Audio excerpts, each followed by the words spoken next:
The West said that they're about to send 100 tanks to Ukraine, and those are of three types. The first one is the American M1 Abrams tank, the second one is the German Leopard 2, and the third one is the British Challenger 2.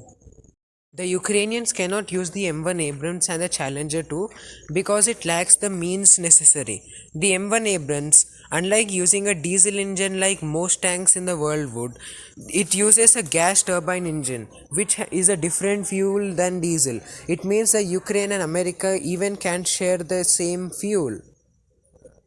Ukraine cannot repair the M1 Abrams as fast as the Americans would because they lack the needed supplies and the training necessary, as it takes a long time for supplies to arrive and they have to train new crew. Unlike the Russian tanks, in which a farmer can get it up and running too, and the same goes for the Challenger too, as it's very hard to find supplies for the tank.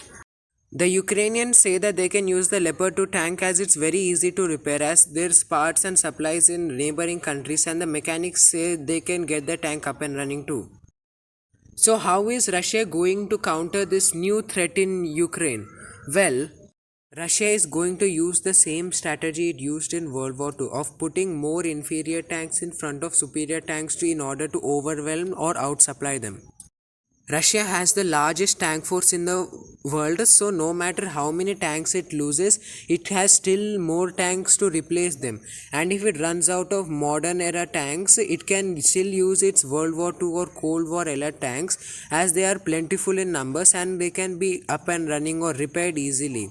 And we won't see any T-14 armatas in Ukraine soon because Russia is facing serious production issues, and we all know that in the March that happened in Russia when a T-14 armata broke down, and the Russia covered it up by saying that this is how a military towing operation works.